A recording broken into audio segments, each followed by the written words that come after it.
Good afternoon, everyone, and welcome to the Ajax Public Library's program Nutrition to Support Brain Health, presented by CAREA Community Health Centre. My name is Julia Campbell, and I'm the Adult Services Librarian at the Ajax Library. I just wanted to start by covering a couple of housekeeping items. As I mentioned, today's presentation is being recorded, so I would ask that you please keep your webcam and microphones off so that you are not displayed or heard in the recording. And then we will have a Q&A portion after the presentation, at which point I will stop the recording to protect everyone's privacy and so that everyone feels comfortable sharing and asking questions. And at that time, please feel free to unmute yourself and turn your camera back on if you wish to do so. And of course, if you have any questions for our presenter, Erin, please type them into the chat and she will get to them either during the presentation or at the end. And if you experience any technical difficulties, I recommend that you exit the Zoom and re-enter. And if you continue to have difficulties, please place a comment in the chat and I will do my best to assist you. So now it is my pleasure to introduce our presenter from CAREA, Erin Jenkins. Erin is a registered dietitian at CAREA Community Health Centre and works in the Health Promotion and Community Development Department, running group cooking programs and nutrition workshops, as well as offering individual nutrition counseling to clients seeking assistance with various health concerns. Erin also works part-time in long-term care, where she supports the residents' nutrition needs as they age. And we are very lucky to have her with us today. So without further ado, I will turn it over to Erin to begin her presentation. Welcome, Erin. Thank you, Julia. So glad to have everyone here today. Hopefully we'll see a few more pop in as we get started, but we'll start on time as we promised. So today we're just going to be talking about how we can best support our overall health, but specifically our brain health, especially at various stages of the life cycle. I know a participant mentioned that they have a history of a stroke and are really trying to support their brain health. But you can be doing so at any point in your life for any reason. It's great to support your brain because that's what keeps us going. So today we're going to kind of dive into some of the basics and a little bit more details. And feel free to ask questions as we go along, or save them to the end if you'd like. It doesn't matter. I'm fine to have a discussion as we go along. If something comes up, you can speak up or raise your hand or add your question into the chat, as Julia mentioned, and one of us will hopefully be able to see that. So we'll get started, and I think we have until about 3:30, so we'll get going. So at the beginning of all the presentations I do with regards, like if it's outside of CAREA, as Julia mentioned, I work for CAREA Community Health Centre. I don't know if anyone's familiar with us. However, we do have multiple locations across Durham region, and we work a lot with different community partners. So I was really happy to hear from Julia from the library. And I believe that there was a communication from someone else who I had previously done this presentation for. So it's nice to connect in the community and share our resources that way. So whenever I'm doing these types of presentations outside of our center, I just like to touch a little bit on who I am. So Julia mentioned kind of more of my professional credentials, but I'll just give you a little brief overview of some fun facts about me as well. Someone just asked. Yeah, I will send out the slides afterwards, and that way you can have them. Or, I mean, I could maybe do it at this very moment, but I'll send out notes. Feel free to take notes as you go along if you want to. But most of the information is on the slides. There just might be a few things that I speak of that are not, but most of it is on the slides. Okay, so as Julia mentioned, I teach a lot of cooking related programs at CAREA, where we incorporate nutrition education into the program. So we either do like a specific nutrition education piece in a program, or I just speak about nutrition as we're cooking, which is usually well received. That seems to be the way that people like to hear about it, is kind of as we're going along talking about some good nutrition facts when it comes to our food. So I do a lot of that kind of stuff. And then I also am a co-facilitator in a wellness group. We talk about all sorts of aspects of our overall health and wellness.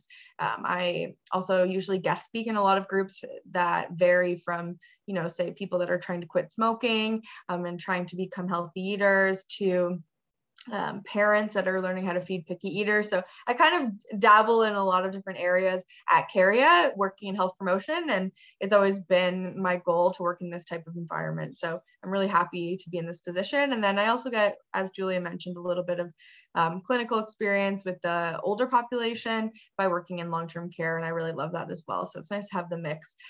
So I am from Lindsay, Ontario, if anyone's familiar. Not too far away from Ajax, but or anywhere in Durham, but I'm from Lindsay, born and raised. I live here, so I do commute back and forth to work, but I get to work from home part of the time. So today you're seeing my kitchen, and I just finished a cooking program. So we were just teaching a virtual community kitchen. That's one of the programs we offer as well. And we can dig a little bit more into that stuff afterwards at the end if you're curious about any of the other programs that we offer at CAREA. A lot of them are open to anyone. You might have to fill out a brief registration form just so that we have you in our system to document your attendance, but that's about it. So I'm from Lindsay. I have a dog. That's my dog. His name is Griff. He is hilarious and adorable and stubborn, and he is a golden doodle. I love being outside, especially now that the weather's great. I love walking. I love doing yoga. I've gotten really into yoga this year. That's been great. I love to bake.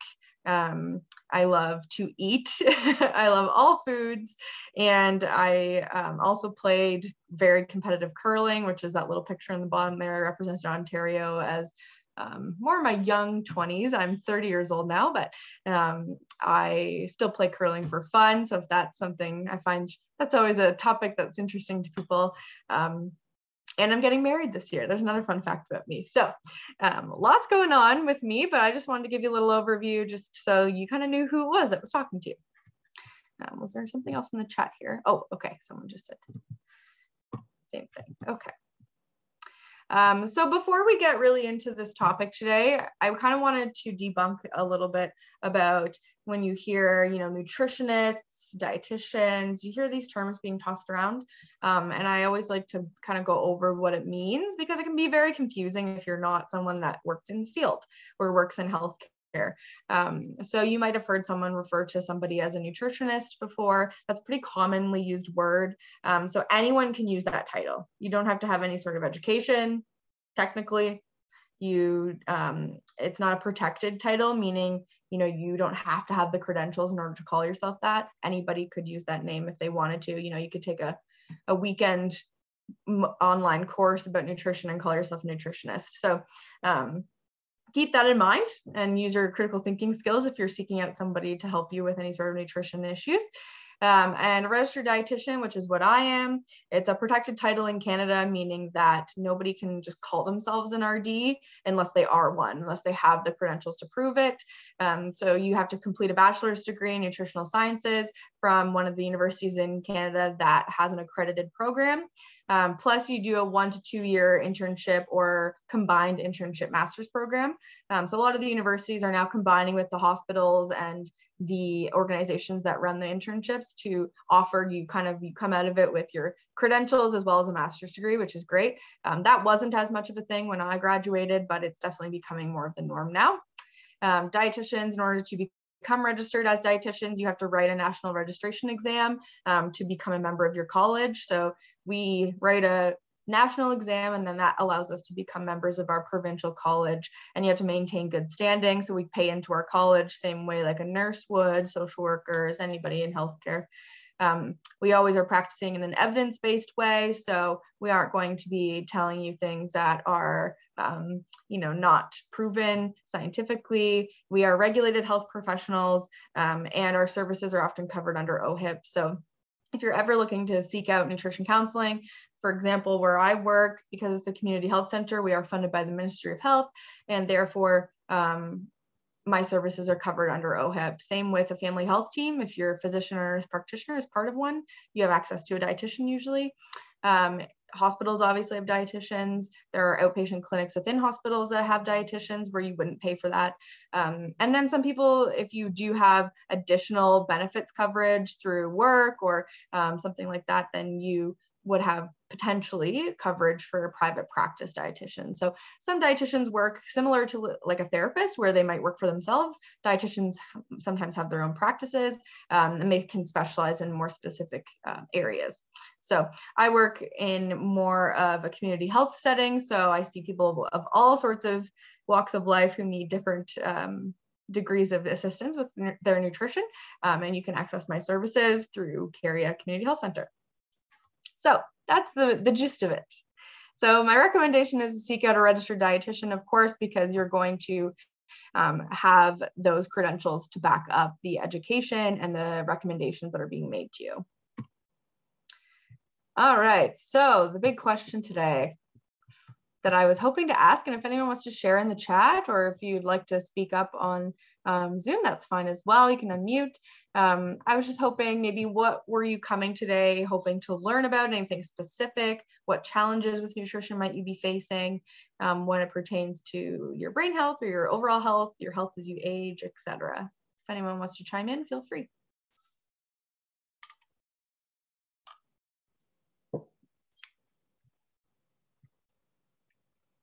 I'll take a look to see if there's any chats. I don't see anything right now. But yeah, if no one has anything to add, then we'll get started. But hopefully you'll find something that you'll learn today. Oh, here we go.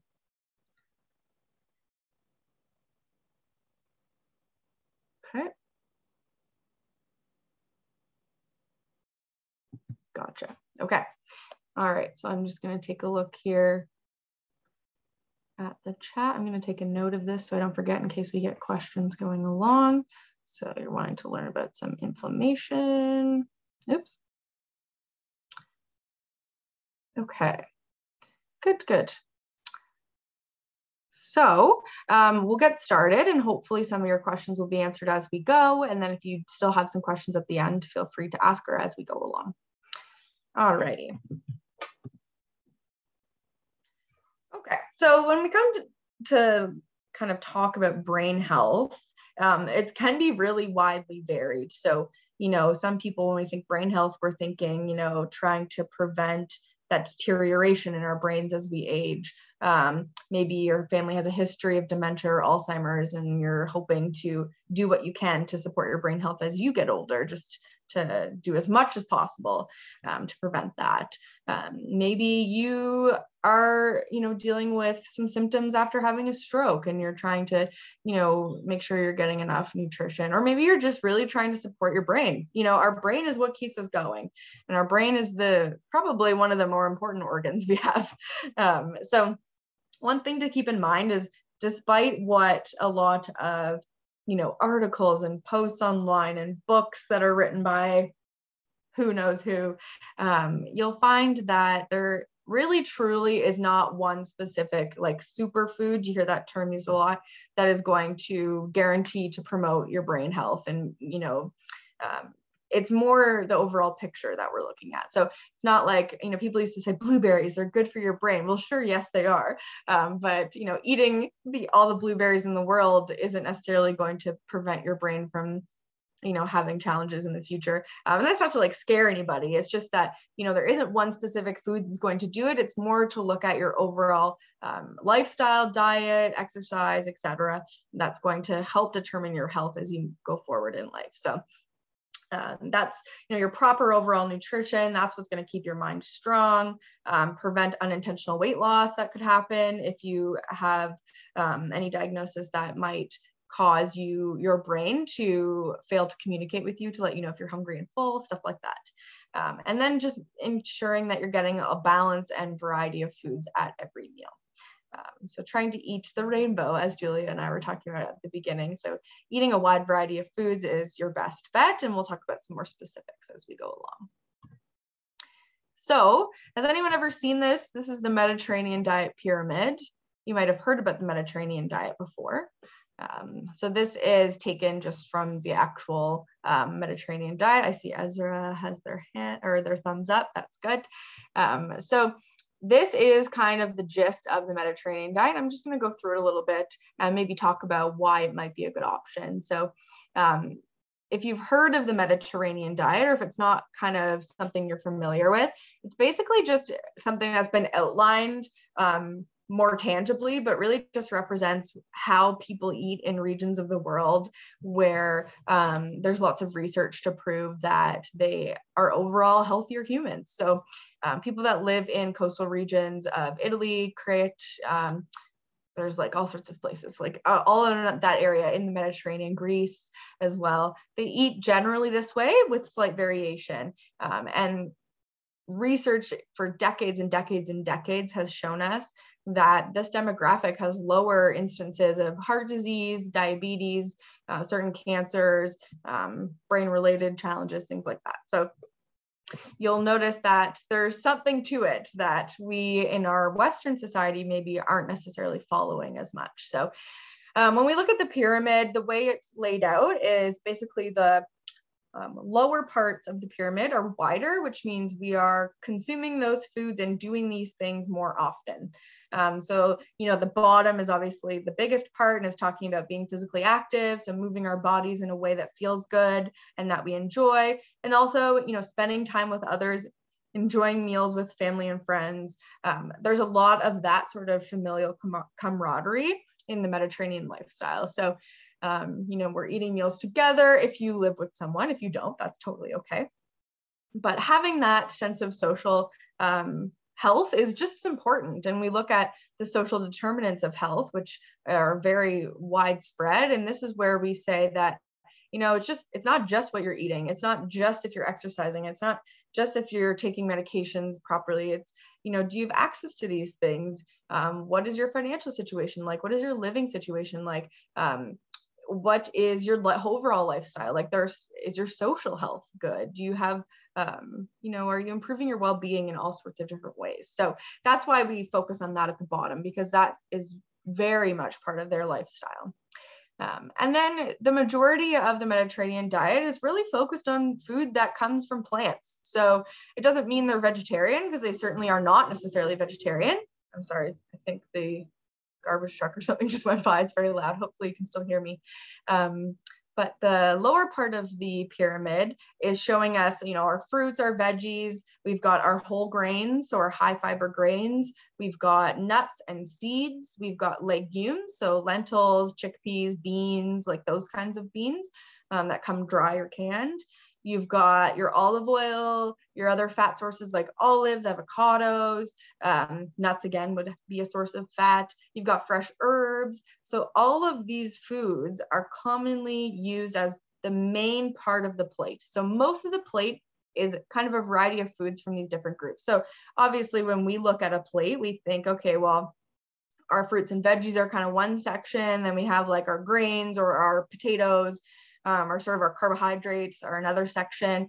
But at the end of the day, they all come from plants, and this is why we like them.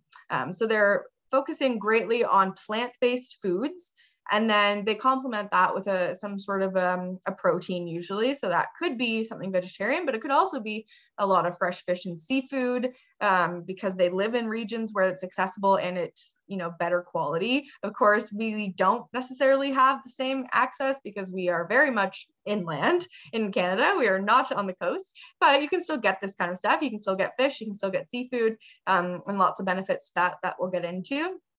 They do include a little bit of poultry, eggs, cheese, and yogurt. So, sometimes daily, sometimes weekly, it just kind of depends on the person. And then the smallest amount of food they're going to be eating is their red meats and sweets. So they don't eat a whole lot of that. That might be like once a week or twice a week. They would include a red meat. So like a beef, for example, would be a red meat, and they're not eating a whole lot of red meat. So if you've ever been told like, oh, your cholesterol is high, you should follow the Mediterranean diet, or you shouldn't eat a lot of red meat, that is why. Red meats are high in saturated fat, which can contribute to some negative heart health effects, among other things. So the least consumed foods are the smallest part of the pyramid. The most consumed foods are the largest part of the pyramid. And you'll see wine is listed there in moderation. Of course, that's up to you. It's not telling you have to drink wine, but if you enjoy a glass of red wine, then that's totally okay. As long as it's been cleared by your doctor. If you have any sort of medications you have to be careful with alcohol. Oh, did we lose someone? It looks like we might have. There we go. Okay. And then water is the main source of hydration with the Mediterranean diet as well. So drinking water throughout your day, getting lots and lots of fluids is really important for proper hydration. So that's sort of the gist of what it looks like, but we'll go into it in a bit more detail. So like I mentioned, it's the traditional eating pattern of people that live in these coastal regions, so access to the ocean. So they're eating mostly, they're focusing on fresh seasonal foods. They're preparing most of what they can from scratch. They're choosing slightly smaller portions of really delicious, higher quality foods. And then the main part of their meals focuses on fruits and veggies, whole grains, legumes, nuts and seeds, olive oil as their main source of fat, etc. They love to move their bodies. They enjoy meals with others, all this kind of stuff. There is I don't know if anyone's heard of like the blue zones in across the world, but basically there's this phenomenon that there's these certain areas of the world where they have higher concentrations of people that have lived for more than 100 years. So it's kind of like, what is the secret? And a lot of these areas are in these Mediterranean regions. So that's why there's been so much research done on these people, because there's something to it. There's obviously something they're doing that's benefiting their health in the long run. So this is why we could, take a little bit of the advice from the Mediterranean regions and try to incorporate some of these strategies. We don't have to be perfect, of course, but maybe just making a few swaps here and there will help us in the long run. Okay.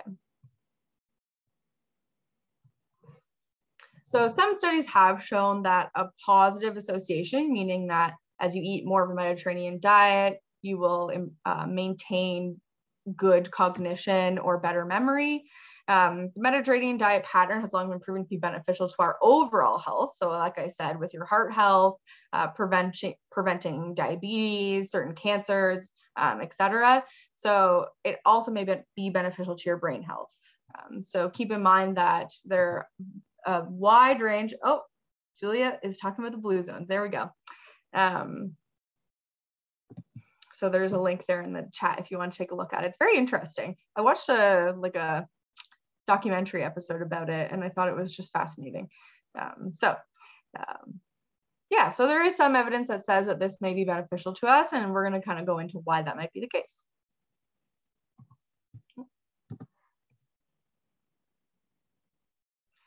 And like I said, this has been a long-standing recommendation for us in healthcare, those of us in nutrition who teach a lot of people that are trying to improve their heart health, lower their blood pressure, reduce their risk of diabetes, or if they have diabetes. This style of eating, and in the portions we're going to discuss, is the recommendation and always has been. And when we think about the current Canada's food guide, which is the plate model, half a plate is veggies or fruits, quarter plate protein, quarter plate grains or starches, that has long-standing been something that we've taught in heart health, in diabetes education, etc. So it's just now becoming more of a mainstream recommendation.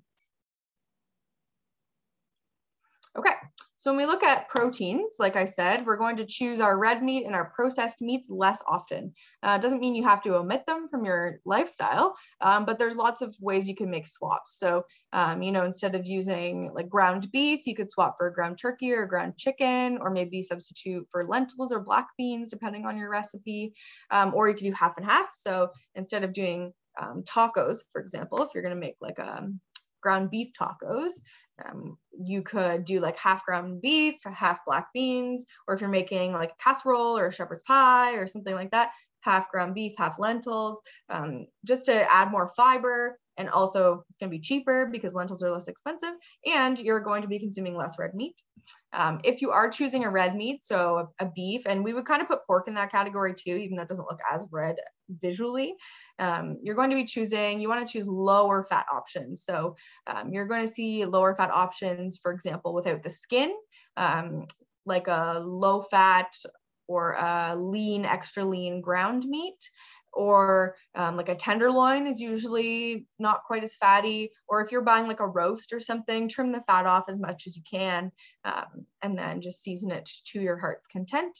And then processed meats, of course, like you know, ham, like deli meats, ham, turkey, roast beef, that kind of stuff. We try to choose those less often. It doesn't mean you can't choose them, but if you are going to choose them, try to go with like a low sodium option that maybe doesn't have any nitrates. You can get those options readily at the grocery store if they're in your budget. But at the very least, try to go with a lower salt option if you're choosing a processed meat. And I would recommend also, if you eat meat, to maybe save some of your meat, like chicken. If you cook it, you can slice it up, turkey, roast beef, that kind of stuff, and use that on a sandwich as opposed to a processed deli meat. So if you're going to choose your lean proteins, go with the ones that have no skin, or if it's not in your budget to buy the already skinless, just buy with the skin and take it off. It can be so expensive, especially nowadays with how groceries are being priced. It's kind of crazy, but if you're buying, say, chicken thighs, for example, or chicken breast, and the ones that are bone in with the skin are on sale, just take the skin off. And then you will have a lower, leaner option, lower fat option. Fish, for example, so if you're choosing fish or seafood, fatty fish that are going to give us lots of omega-3s, which can be good for our brain health.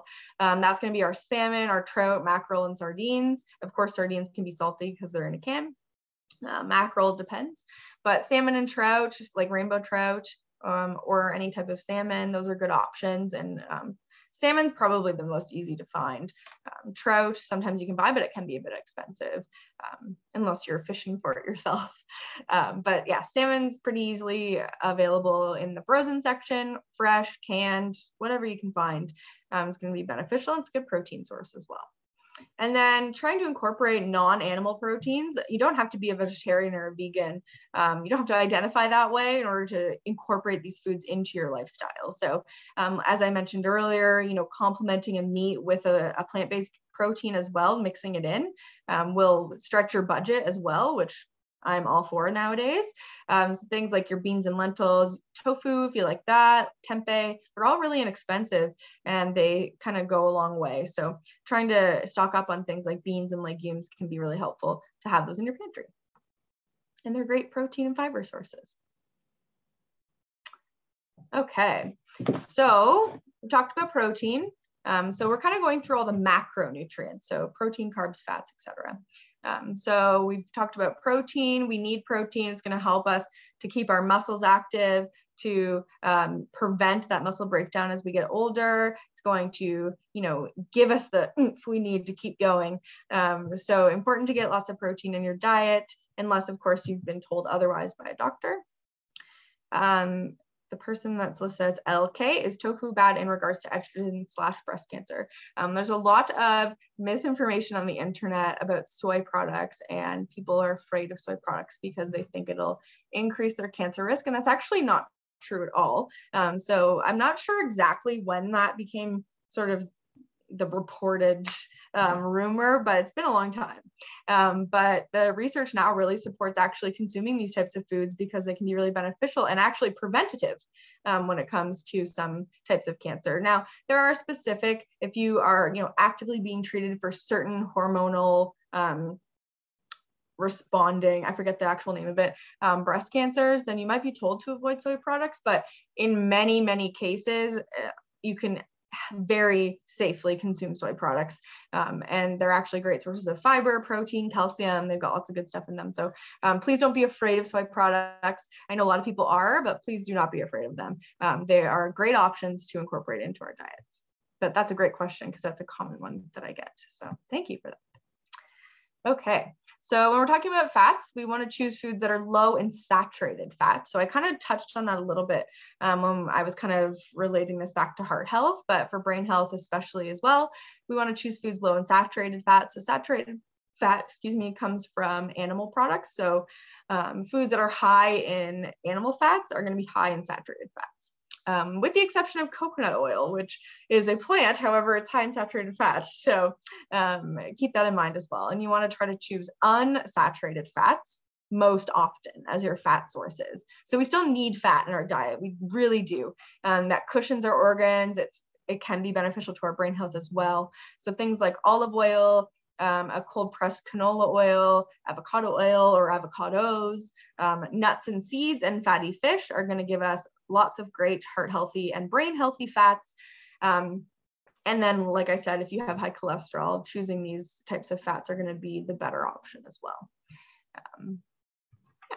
So if you aren't a fan of something like fish, trying to get your fat sources from other foods is totally okay. You'll get your omega-3s from a variety of options if you're choosing these. But you can incorporate things like nuts and seeds into your breakfast if you like to add it to cereal or into a snack like a trail mix or into a salad, that kind of stuff. Ground up flaxseed is a great source of heart healthy and brain healthy fats. You can add that to cereals. You can add that to yogurt. You can add that to all sorts of things. Avocados are becoming increasingly popular. They can be a bit expensive, but if you like them, they're great on toast with eggs. Make guacamole out of them. Good stuff. All right. So specifically when we talk about brain health and fat, we often think of omega-3s. So you probably often think of those capsules that are like massive horse pills full of oil that you can take. So fish oil pills and things like that, but we know they come from foods as well. So the Mediterranean diet, if you eat in this sort of way, like the pyramid, you're going to be consuming more omega-3 fats.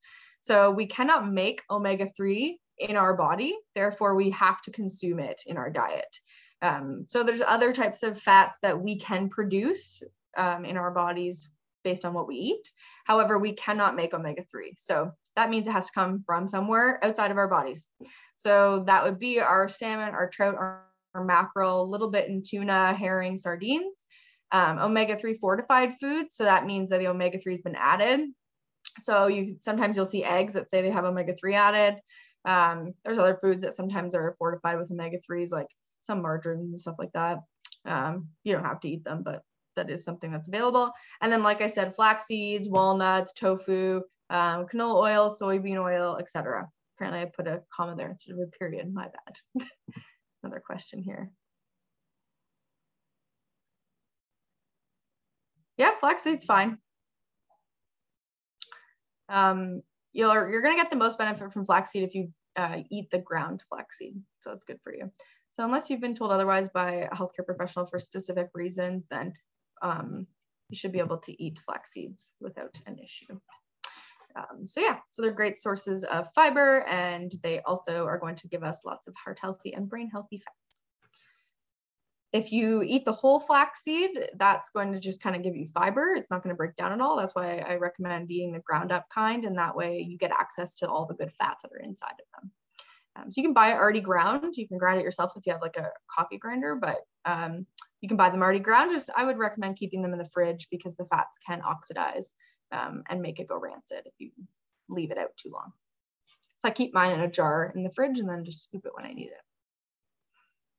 Flaxseed also makes a great egg substitute. If you don't have an egg and you're baking, you can mix like a tablespoon of flaxseed with a few tablespoons of water and it gets like gelatinized, and then you can use that instead of an egg if you're making muffins or anything like that. And it works really well.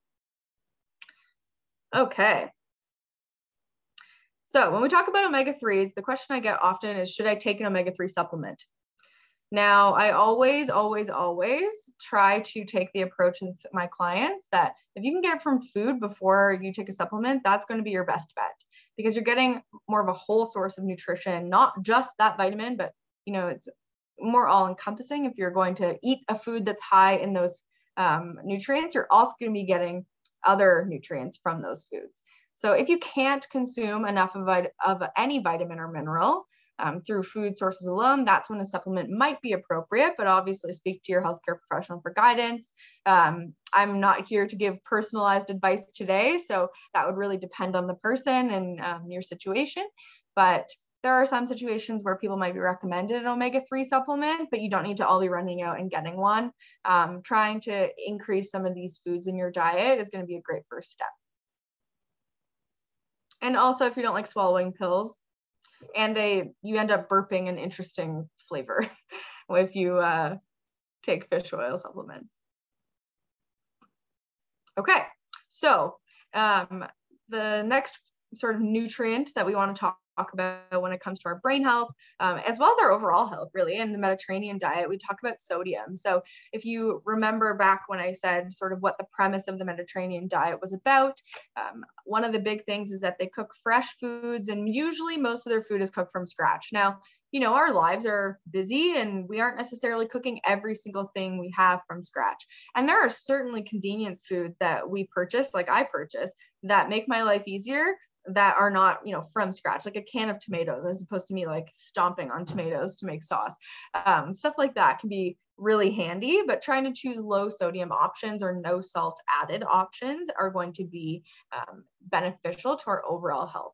So when we talk about sodium, that's when we're seeing the correlation. We're seeing blood pressure go up if we're eating too much salt, and if our blood's flowing through our whole body, our brain, our heart, everything. So trying to make sure we're not unnecessarily bringing up that blood pressure is definitely a good idea. So I wanted to just quickly go over how we know how a food might have too much sodium. So if you've ever seen these nutrition facts panels here that you can see on my screen, they have slightly changed. This one I don't believe is the updated version, but most nutrition facts panels, I don't have anything in front of me. Oh wait, maybe I do. Yeah, I do. Kind of backwards, but you can kind of see it if you can see my screen. It looks a little bit different. Like at the top of the new ones, you see the calories are sort of highlighted and underlined, and then there's a little description of how to interpret the label at the bottom now. So it has kind of shifted and changed, but this is the general gist of it. So when we're looking at any label reading, doesn't have to be sodium, it could be anything. The first thing we always check is what is the serving size that the company has listed on the package as what this information is based on. So the nutrition facts that are listed are based on that specific amount of food. So sometimes that's the whole package. Sometimes that's like a spoonful out of the package. It can really be different depending on the food that you're purchasing. So this is a 1 cup serving size, which is also about 250 milliliters. So if we take a look here, and if we're looking at sodium, for example, I've circled it down here for you. I'll use my mouse to highlight here. So for 1 cup of whatever this food is, there's 28% of our daily value of sodium. Now, does anyone know if that would be high or low or just right? Any thoughts? Also, it would equate to about 680 milligrams, if that's helpful. Any ideas? Oh, Mary says hi. Anyone else have any thoughts? Hi, yeah, okay. All right, so yeah, that would be high. I would consider that to be high. Average, says Terry. Yeah, so 28% we consider to be a lot of sodium for 1 serving. And it's also really dependent on whatever this food is. Like if it was something where, like say it was like soup, for example, it would probably be higher than this. But if it was soup and it was just 1 measured cup of soup, like most of us would eat more than 1 measured cup of soup realistically. So then we're looking at that going, oh my gosh, like if I ate 2 cups of soup, I'm looking at like almost 60% of my sodium in this 2 cups of soup, which really isn't like a filling meal. So keeping that in mind as well. So is it a realistic serving size? Yes or no? Ask yourself that question when you take a look at your packaging. Now I know that Health Canada, when they released the new food guide many years ago now, but when they released a new food guide and they made the updates, part of it was that they were shifting how they were going to have companies measure their serving sizes. So right now, any particular company can decide what they want their serving size to look like. But now they're trying to keep it a bit more regulated so that it's more realistic based on what the consumer would actually have. So the example that I always use is, the individual cartons of milk or chocolate milk that you can buy at like Subway or whatever. It's like 500 mils, but this tall, but then there's also like just the 1 cup one that's like 240 mils or whatever. So the weird thing is, all these years, the nutrition facts panel is the exact same on both of them. So for the little one, it was based on 1 cup, so the whole carton. So based on if you drank the whole carton, but then the double one, like the 500 mil one, it was also the serving size was only 1 cup. But most people that open that 500 mil carton, if you're getting it as your drink when you buy food, you're going to drink the whole thing. Like you're not going to drink half of it and then leave it. Most people would drink the whole thing. So it was unrealistic for the consumer and kind of confusing to look at that and be like, oh, why isn't this for the whole carton? And when it's an individual sized thing, it's not like it's a 2-liter carton of milk that you're sharing with your family. So keep that in mind when you're reading nutrition labels, that hopefully we're seeing that shift, but you still might find, depending on the package, sometimes it's an unrealistic serving size. So, and that's going to help you use a little bit of common sense too to determine how much sodium is that when I look at my whole day. So now if we look down here, the daily value is based on a roughly like 2,000 calorie diet for an adult.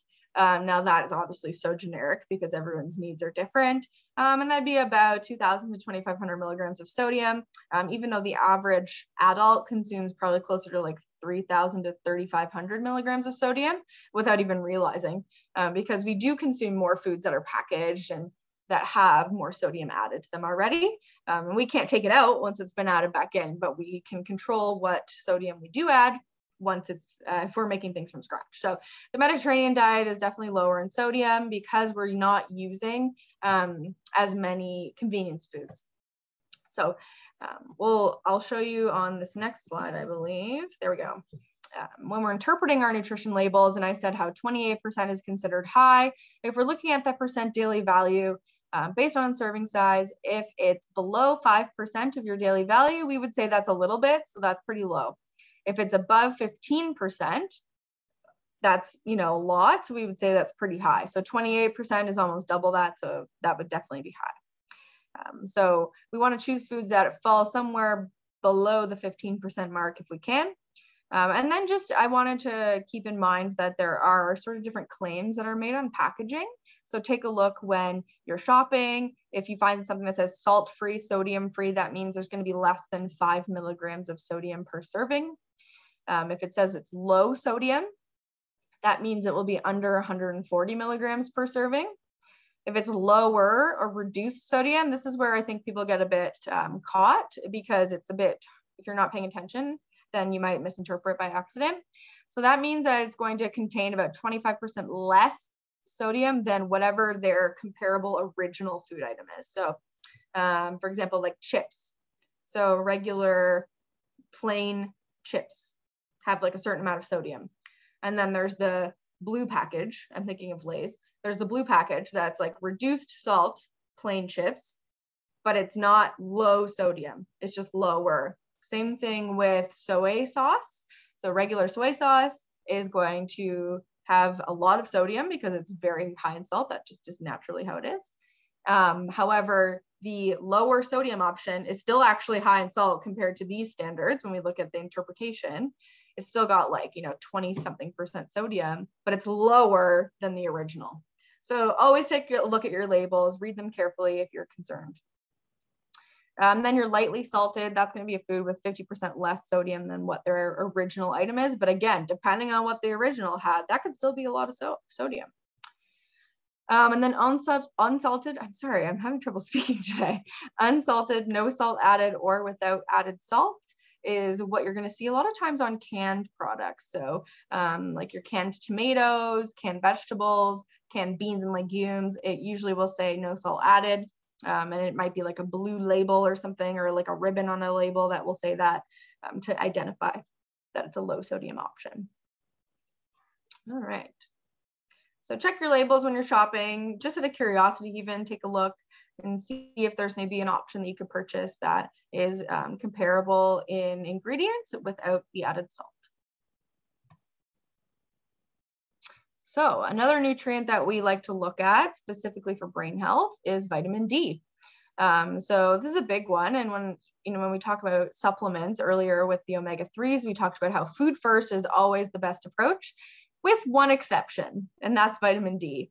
And that's because it's something we really, really need. However, it's very hard to get in our food. Vitamin D does not naturally exist in many foods that we eat. So there have been studies that have shown that vitamin D can be beneficial to our brain health. It's also important for our bone health as we age, preventing osteoporosis. But it is difficult to consume through foods. There's like a handful of foods that contain vitamin D: milk, egg yolks, salmon, not very many others. So We recommend that everyone over 50 takes a regular vitamin D supplement. Honestly, I would say most people should take a vitamin D supplement, even if you're not over 50. You can get them in tablets, like the little tablets, or drops. You can actually get D drops for adults and kids. So across the lifespan, if you don't like swallowing pills, you can put a little drop under your tongue if you prefer to do that. And it doesn't taste like anything. It's flavorless. You might be able to get flavored ones for kids, but I don't know if the adult ones are flavored. But important to focus on vitamin D. Good for our brains, good for our bones, good for our overall health. It can be great for our mental health. There's been lots of studies on mental health, depression, anxiety, and some of the studies have shown that people that tend to be struggling with their mental health might not be getting enough vitamin D. It's the sunshine vitamin, but it also can help improve our mood, which we know is our brain. So that's why vitamin D is important for our brain as well. So we kind of get it from the sun throughout the summer months, but in Canada, unfortunately, from October to about May, we're not really getting any natural vitamin D coming from the sun. The sun is shining, but we're not getting that good activated vitamin D coming into our skin. The other thing to keep in mind is that the sun is so strong now that we're supposed to be wearing sunscreen. And if we're wearing a physical sunscreen that's blocking the vitamin D and the rays from penetrating our skin, we're not going to be converting very many molecules into active vitamin D in our bodies. So taking a supplement is kind of that insurance that you're getting enough. And you can choose vitamin D fortified foods as well. So of course, you've got your milk is going to have vitamin D. And if you choose a milk alternative, so a nut or like coconut-based milk, almond milk, soy milk, oat milk, make sure it's fortified. Most of them are in Canada with a couple of exceptions, but you'll see it'll say fortified or enriched on the package. And then when you turn it around, there's usually like a couple hundred international units per cup or whatever. But still, we need a lot more. And studies are now showing that even 1,000 international units in a supplement isn't maybe enough. We could maybe be taking more. So obviously consult your healthcare professional about that, or you can get your vitamin D tested in your blood and find out. A lot of us probably are on the low end because we're not necessarily getting a ton from the sun, nor are we getting a ton from food, even if we try. So any questions about vitamin D? I know that's a really popular topic a lot of people talk about, so feel free to ask if you had any inquiries, but you can get them at your regular drugstore. Usually they come in about 1,000 unit tablets. So yeah, studies are now showing that taking more might be better, but don't take more than like 3,000 without talking to your doctor first. Erin, I'm just looking at the box here I have for the vitamin D. It's 1,000 IU. Yeah. Which one a day? Would you take 2 a day then? So there are some studies showing 60s. that 2 a day might be beneficial. You can speak with your healthcare professional to confirm that. But there's definitely more evidence coming out to say that it might actually be a good thing to take a couple instead of just one. Yeah, I know, because I do nights. When I got my bloods done the last time, I had to go on a 2-week thing. I was shocked on the vitamin D. Oh yeah. And if you find you're deficient, your doctor might recommend for a short period of time you consume a lot. Month. Yeah, like 10,000 units. Dose of it. Yeah, just to load you up, because vitamin D is one we can store in our bodies. It's just if we run out of those stores, we need to kind of keep up enough in our body. So yeah. Thank you. No worries. All right. So vitamin D, good for the brain. Omega-3s, good for the brain. Proteins, good for the brain. What else have I covered? All those things. Okay. So I've touched on this a little bit, but I thought we would get into a bit more detail about this because some of us might be not overly familiar with legumes and how to use them and if we like them or not like them. So when we talk about legumes, or when someone says legumes, we're talking about like dried peas, beans, lentils, chickpeas, split peas, black beans, kidney beans, white beans, navy beans, all the beans. Now, they're a very high source of fiber. We really love how high in fiber they are. Now, they can be a bit gas producing. So depending on your digestive state, if you find that your digestion isn't always the best, or if you are sensitive to some foods, If you have IBS, for example, go easy on the legumes until you build up a tolerance, but usually you can build up a tolerance. So typically you can, start off with a small amount and gradually, slowly increase until you feel comfortable eating whatever amount feels good to you. So they're also a great source of protein. Like I said, they're a good option if you don't want to eat meat all the time. They're great to keep in your pantry because they're not going to go bad. They're in a can, low sodium or dry. You can keep them. The dry ones, of course, take a little bit more effort to prepare. So you do have to soak them usually and then cook them. So they will take a bit longer than canned ones, but canned ones are fine to have in a pinch. You just rinse them off and use them as you need them because they're already cooked. They can help with lowering our cholesterol because of the high fiber content. They're a low glycemic index carbohydrates, so they're really high in fiber, which means they won't raise our blood sugar quite as much, even though they do contain carbohydrates. And a lot of them are sources of iron, calcium, magnesium, folate, phosphorus, zinc, all those lovely vitamins and minerals that we need.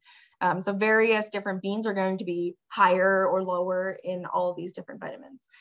So you can take a look at your package and you'll be able to see that, or you can look it up online as well. So we like to use beans and legumes in all sorts of foods, but you'll see people in Mediterranean regions using them a lot. You see chickpeas used a lot, lentils, white beans, cannellini beans, those types of beans, split peas are used quite frequently in cooking. As well, I mean, these types of foods are also used across the world. I think it's really just westernized cultures that aren't used to using them. Even though like lentils, for example, and beans are one of Canada's biggest exports when it comes to crops. So we produce a lot of them, but we, up until recently, haven't really kept them in Canada. We ship them out. So other countries use them a lot. It's a staple in their cooking. It's also a great crop because it grows in dry climates. That's why you'll see a lot of countries that are in more hot, dry climates eating a lot of these as part of their meals, is because they're really nutritious and they grow easily. So they don't take a lot of resources or water to produce, and you can produce a lot of them. So Middle Eastern cultures use these a lot.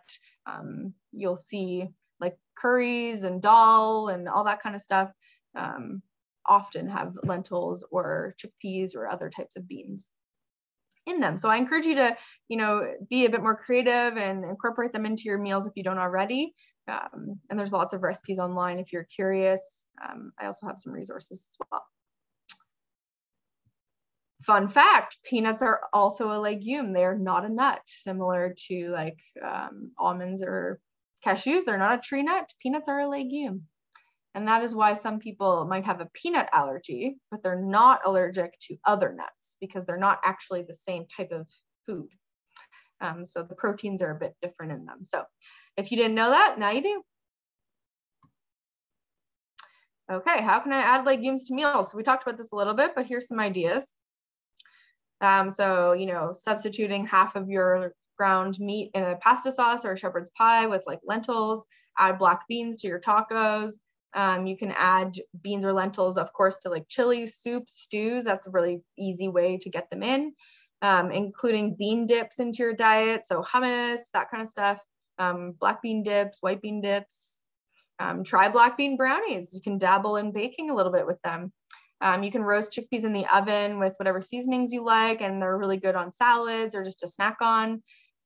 You can puree white beans into like a soup or a sauce to make it extra creamy, but still adding extra nutrition, and it's not obvious if you don't like the texture of them whole. And then you could also add like canned low sodium beans with chopped vegetables and like your favorite vinaigrette and make like a bean salad and marinate it in the fridge. Oh, someone's entering here. So lots of different ways. These are just a few options, but these are some of the easy ways that I started incorporating them into my diet, and I feel like it's been helpful, and now they just have become something I buy quite often. So definitely an option, and I would encourage you to incorporate them. Doesn't mean you have to stop eating meat, because it's not a meat substitute in that it has to be eaten instead of meat. It's something that I encourage you to incorporate into your diet. So add instead of subtracting is always the goal. Okay, so we talked about fiber. So now, we're talking about sweets and how when we look at the Mediterranean diet pyramid, sweets are kind of at the top, right? So they're not consumed very often. So to best support our brain health, we want to choose foods that are lower in those refined and added sugars most of the time. Of course, we are going to enjoy are sweets that, you know, if it's like someone's birthday or whatever, like it's totally okay to enjoy those things. Just keeping in mind that we want to, for the most part, choose foods that are a bit lower in those refined sugars where we can. So the thing about foods that have a lot of sugar added to them and drinks that have a lot of sugar added to them is that they're often also kind of low in all those other nutrients that we need to support our brain health. So like, you know, juices, pop, stuff like that is going to be high in sugars, but very low in everything else that we need. So you're not really getting a whole lot of nutrition from them. And then, you know, choosing the whole fruit as opposed to the fruit juice, always our best option. Fruit juice is okay. It's fine to have. It's not a bad thing. It's just that, you know, if you're drinking a glass of orange juice versus eating a whole orange, you're missing out on all that fiber that you would get if you ate that whole orange. Also keeping in mind that, you know, how many oranges does it take to juice into a glass? And then how much is a glass? Like, would you eat like 5 or 6 oranges in one sitting? Probably not. But the fiber in a whole orange is more filling. So that's why you might only eat like 1 or 2. So keep that in mind too. And the sugar from fruit, it's totally okay. People are always very concerned about that, but you're getting so many nutrients from fruit, and that natural sweetness is part of the joy of eating it. So eat fruit to your heart's content. And then, you know, trying to incorporate those nutrient-rich foods into desserts can be a good option too. So, you know, going with fresh fruit dipped in chocolate, or, you know, chocolate-covered nuts, stuff like that can be a good option as like a sweet dessert. I have a recipe for these 5-ingredient cookies. It's like mashed banana, oats, maple syrup, peanut butter, and vanilla. And you just mix it together and you bake them, and it's like in a pinch, so good. Oh, someone's in the chat here. Fruit okay with pre-diabetes? Yes. Fruit is not causing diabetes, so you can eat it. Things like Greek yogurt with granola and frozen fruit, or a smoothie or something like that. You can even do canned fruit. You can get the fruit that's packed in water instead of juice, and add like a little bit of whipped cream and maybe some slivered nuts or something. Even like fruit crumbles, those are one of my favorite desserts, and they're probably one of the healthier options if you're not adding a ton of extra sugars, because you're getting the fruit in there. You're getting fiber in the oats as well that you're probably putting in the topping, as opposed to like a cake or something like that. So trying to incorporate those nutrient-rich foods into your desserts can be delicious and refreshing, especially because in Ontario, we've got so many great seasonal fruits coming out, strawberries being one of them, rhubarb, peaches, cherries, they'll be coming in season in the next little while. So, you know, take advantage of what's available to you and what we know to be so delicious this time of year. All right, how are we doing for time? I'm running behind. Okay. So now we talked about it briefly, but this is sort of the balanced plate that we talked about with Canada's Food Guide, you know, trying to focus on half a plate of fruits and veggies, quarter plate of protein, quarter plate of grains or starches. And that's sort of a rough guide. Everyone's going to be different. Day to day, your life is going to be different. It's not always going to look like this, but, you know, trying to focus on that is really beneficial. How does honey compare to sugar? In your bloodstream, it's all the same. It's more of a taste preference. Honey, if it's like local, you're getting the benefits of, you know, the fact that it's not quite as processed, but it's still sugar. Like, it's still going to raise your blood sugar the same way. Good question, though.